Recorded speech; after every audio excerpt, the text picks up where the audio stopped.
bienvenue dans cette petite vidéo rapide pour parler d'un petit tournoi international qui a lieu en ce moment et qui s'appelle la Copa América 2024. Il y a de très beaux joueurs et de très beaux entraîneurs, donc on va en parler tout de suite. C'est parti!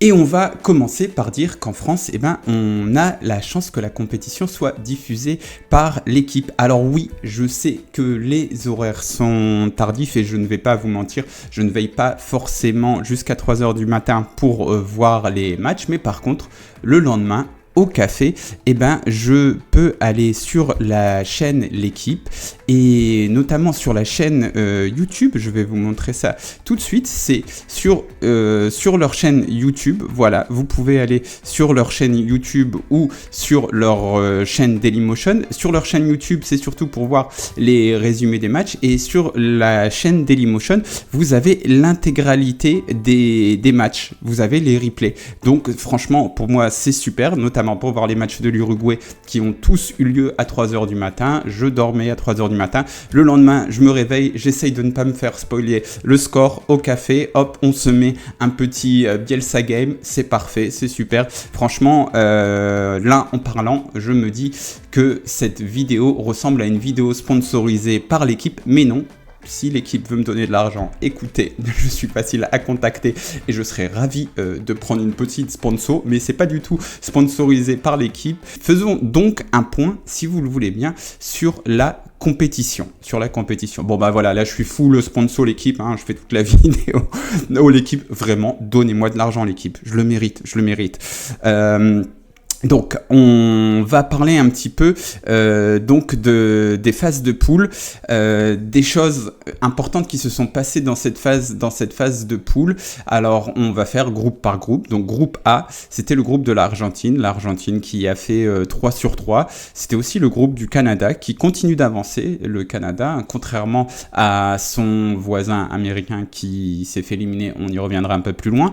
Et il y a aussi l'élimination du Chili qui, de loin, peut paraître être une petite surprise, mais sincèrement la vieillissante Roja qui ne parvient pas à se régénérer, qui régresse depuis plusieurs années, c'était limite attendu qu'il se fasse éliminer. Donc il y a pas de surprise dans l'élimination du Chili. Il me semble même qu'ils avaient encore il y a toujours Alexis Sanchez bien sûr, mais il y a même encore du Mauricio Isla, du Claudio Bravo. Enfin, il est urgent que le Chili se régénère un petit peu, parce que c'est une équipe qui est en chute libre depuis plusieurs années. Donc, et l'Argentine a fait carton plein, mais il y a une chose assez importante à préciser, c'est que Lionel Messi s'est blessé lors du second match, il me semble au talon d'Achille, et qu'il était absent donc lors de la victoire face au Pérou. À voir s'il sera de retour face à l'Équateur pour leur quart de finale. Deuxième groupe, justement, le groupe de l'Équateur. L'Équateur que j'attendais, moi, plutôt comme équipe qui allait dominer ce groupe, parce qu'il m'avait fait une très très bonne impression, l'Équateur, lorsque j'avais vu le match Équateur-Uruguay. C'est une équipe dont on va reparler un peu plus tard, mais vraiment, il y a du talent en Équateur, mais c'est le Venezuela qui a fait 3/3. Alors, je vous avoue que un peu honteusement, j'ai pas suivi grand-chose de ce groupe, mis à part un petit peu Équateur-Mexique. Mais voilà, le Venezuela, écoutez, qui a fait 3/3, qui est une équipe qu'il va falloir suivre. Et quant à l'élimination du Mexique, c'est pas une surprise non plus. Le Mexique, c'est une équipe qui a un potentiel incroyable, mais ça fait des années qu'ils galèrent un petit peu, ou en tout cas des années. Je vais pas faire le mec qui suit le Mexique depuis très très longtemps, mais en tout cas, avant d'arriver à cette Copa América, voilà, c'était compliqué pour eux, et ils s'étaient notamment fait balayer par l'Uruguay 4-0. Donc voilà, même pas une demi-surprise. Voilà, là, le Mexique s'est fait éliminer. Sur le dernier match contre l'Équateur, ça a réclamé des pénaltys à tort à travers. Ça n'a pas eu de pénalty. Bon, ces histoires d'arbitrage, vous connaissez mon point de vue là-dessus. Je préfère passer à la suite parce que justement la suite, c'est la Copa América pour moi, c'est l'Uruguay. Bon, comment parler de l'Uruguay ? C'est l'équipe peut-être qui a fait la meilleure impression sur cette Copa América. C'est une équipe qui est entraînée par un certain Marcelo B. Franchement, je pense que depuis qu'il est arrivé, c'est l'une des plus belles équipes à avoir joué. Vraiment, j'abuse un petit peu, mais vraiment, j'ai vu un tas de matchs. Argentine-Uruguay, la première défaite de l'Argentine depuis son titre de champion du monde, c'est l'Uruguay qui va lui donner à la Bombonera. Tout ça après une victoire contre le Brésil. Il y a vraiment des matchs qui sont vraiment maîtrisés. Alors, qui dit équipe de Bielsa dit 4-2-3-1. Alors, je sais qu'on a beaucoup parlé du 3-3-3-1, etc. Mais voilà, s'il y a un attaquant, 4-2-3-1. Donc, l'équipe extrêmement solide derrière avec Nandez qui est un pitbull qui fait des fautes mais qui arrête tout. Bon, il est un peu dangereux par moment parce que bah voilà, il est footballeur sud-américain à l'ancienne. Araujo, Oliveira, du très solide qu'on connaît en Europe, tout ça. Mathias Viña, pas mal aussi. Ugarte, Valverde. Voilà, très solide, qu'est-ce que vous voulez que je vous dise, c'est du très très bon, même si Ugarte au PSG il y a eu une hype puis c'est descendu, mais c'est un très très bon joueur, c'est du très très haut niveau. Il y a aussi Betancourt sur le banc. Sur les côtés, Pellistri et Araujo qui sont eux aussi deux très bons joueurs, plutôt jeunes. Pellistri qui appartient à Manchester United et Araujo, donc voilà, c'est des joueurs qui sont là pour provoquer. Nico de la Cruz qui est plutôt le titulaire, même si des fois il y a aussi De Arrascaeta qui peut prendre cette place là, mais Nico de la Cruz c'est un joueur très intéressant à voir. C'est un... Comment le définir ? C'est un joueur d'association, c'est vraiment un mec qui techniquement est sûr, qui bouge beaucoup et qui va proposer des 1-2 à longueur de temps. C'est vraiment un très beau joueur pour un jeu à la Bielsa, même si c'est pas vraiment un numéro 10 et qu'on sait que le numéro 10 est très important dans les équipes de Bielsa. Et puis on a Darwin Núñez. Ah là là, bon, l'équipe joue très très bien. L'équipe joue très très bien et Darwin Núñez, il est vraiment très important quoi pour cette équipe. Je vais vous montrer un petit peu. J'espère ne pas me faire strike pour ça. On va essayer. Voilà, ça c'était pour le premier match contre le Panama. C'est vraiment c'est petit et tout, bon ça risque de passer, allez, voilà, on voit tout le monde se met en place et là, il va y avoir deux passes, voilà, une première passe du gardien qui va chercher le latéral, passe simple, Nandez, voilà, c'est très simple, une remise et boum, et voilà, et le mec part, il part, il va centrer et voilà, Darwin Núñez qui échoue face au gardien, mais c'est du football, vraiment c'est très très beau, c'est très simple, ça presse, ça combine, ça va vite devant, c'est magnifique. Franchement, vraiment, moi je prends du plaisir à regarder ces matchs, c'est vraiment pour ça aussi que je fais un petit peu cette vidéo, et puis pour parler de Darwin Núñez. Donc voilà, Darwin Núñez qui marque plein de buts, etc. Mais Darwin Núñez, je sais pas... si je suis amoureux de ce joueur ou si je le déteste. C'est un mec, c'est l'attaquant parfait. C'est l'attaquant parfait pour moi qui aime voir les attaquants qui pressent, qui font des courses tout le temps, qui épuisent les défenses adverses. Il presse, mais comme un chien. Il fait des courses, il a une qualité d'appel incroyable. Mais qu'est-ce qu'il gâche ? Sincèrement, c'est incroyable. C'est incroyable. Il a la chance de jouer dans cette équipe d'Uruguay. Donc ça, c'était des captures d'écran que j'avais fait devant le replay d'Uruguay-Bolivie, que l'Uruguay va finir par gagner 5-0. Ça, c'est 20 minutes, il y a 0-0. Premier centre, tête, au point de penalty. Ça va sur le gardien, ou à côté, je sais plus. Deuxième, 11e minute, on lui met le ballon, voilà, à 13-15 mètres. Il frappe, à côté. Encore une fois, grosse occasion. Troisième occasion, 18 minutes, il a un face-à-face seul face au gardien. Il tire sur le gardien.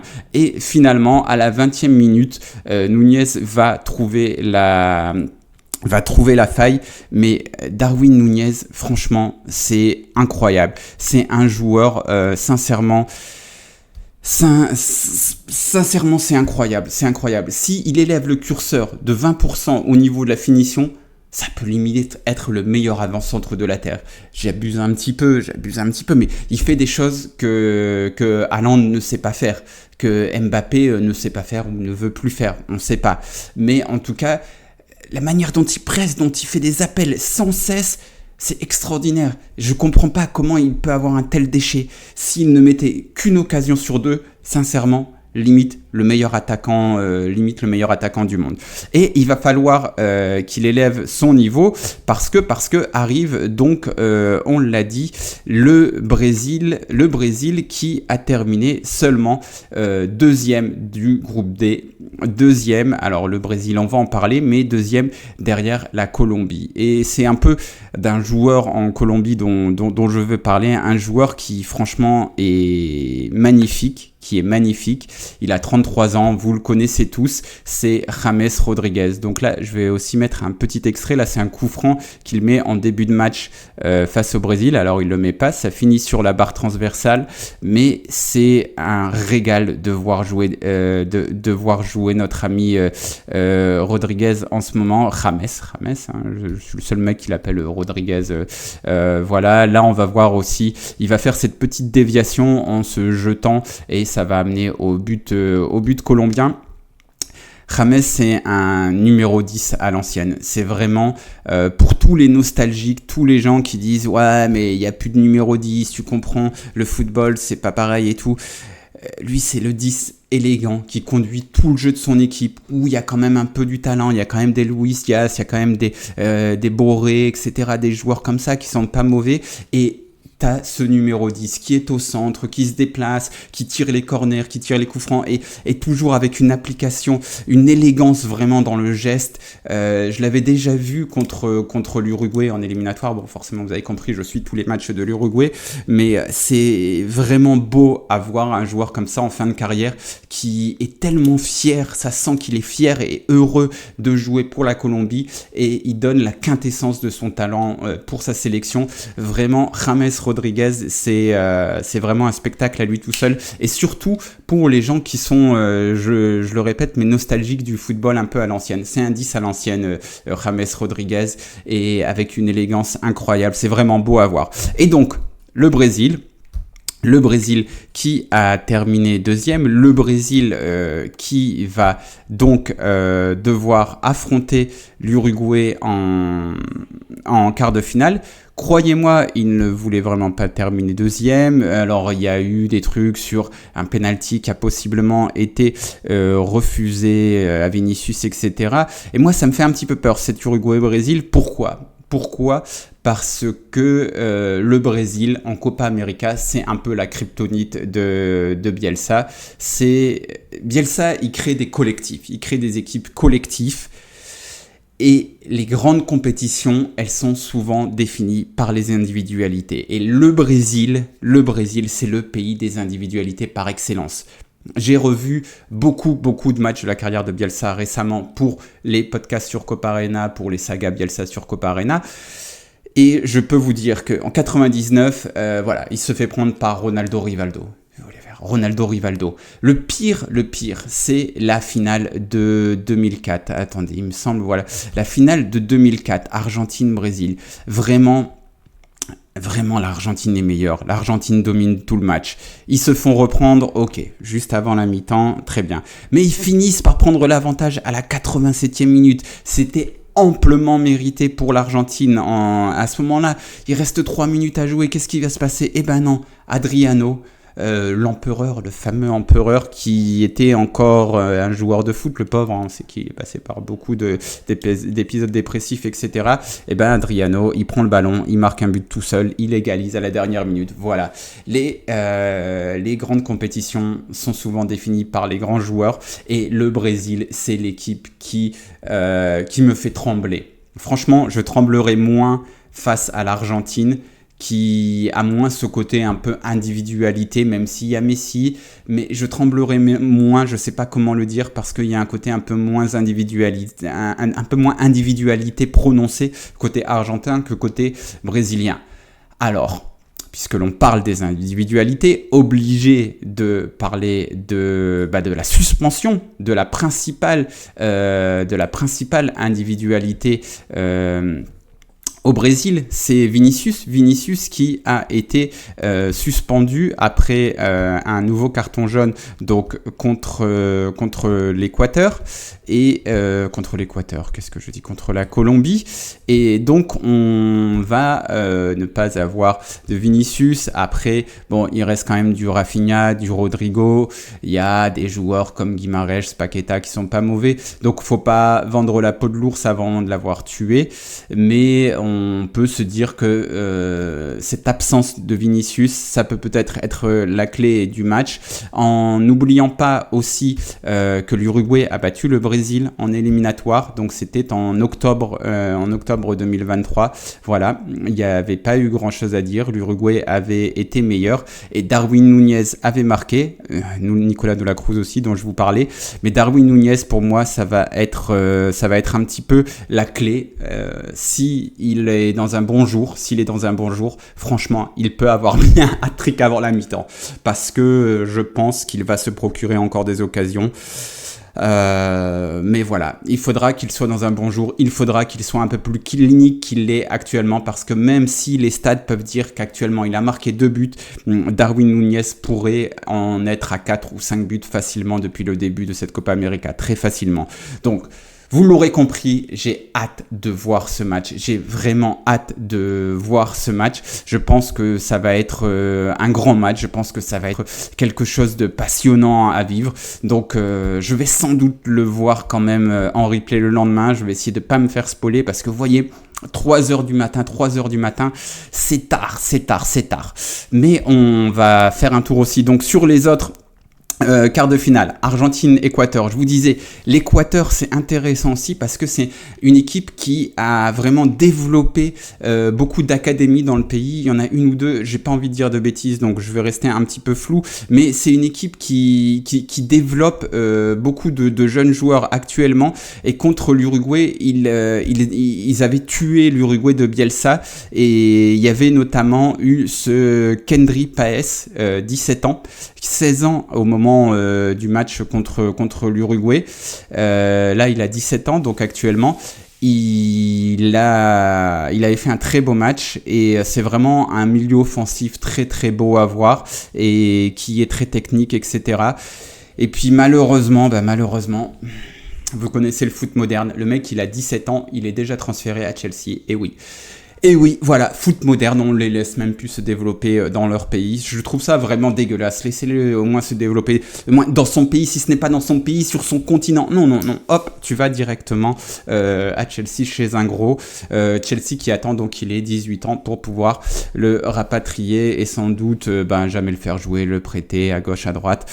C'est le football moderne, voilà, c'est dégueulasse. Mais Kendry Páez, donc à suivre, un joueur qui à mon avis va faire parler de lui dans les années à venir.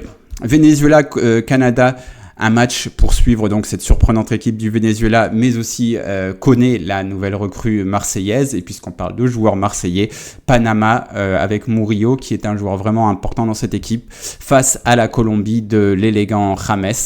Vous l'aurez compris, je pense qu'il va y avoir du football dans les semaines à venir dans cette Copa América. Cette Copa América qui a été très hachée jusque-là, il faut bien le dire, même si il y a eu vraiment pour moi les matchs face au Panama et la Bolivie, qui étaient certes deux adversaires très faibles, mais c'était deux matchs extraordinaires à suivre, vraiment très très beaux, beaucoup d'occasions, beaucoup de combinaisons, vraiment du football comme on l'aime le voir. Donc l'Uruguay m'a fait vraiment plaisir sur cette Copa América. J'espère qu'ils vont réussir à passer l'obstacle brésilien, mais ça va être très difficile. Et il y a des beaux joueurs à suivre à gauche, à droite. Il y a l'Argentine qui fait quand même une belle Copa América pour l'instant.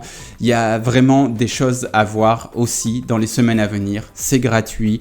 Encore une fois, je fais la pub de l'équipe gratuitement parce que je veux soutenir ces chaînes qui nous offrent du football gratuit. Donc n'hésitez pas à aller voir. Vous n'êtes pas obligé de suivre les matchs en direct, mais le lendemain, voilà, au café, faites comme moi. Prenez une petite tasse de Marcelo. Ciao, ciao.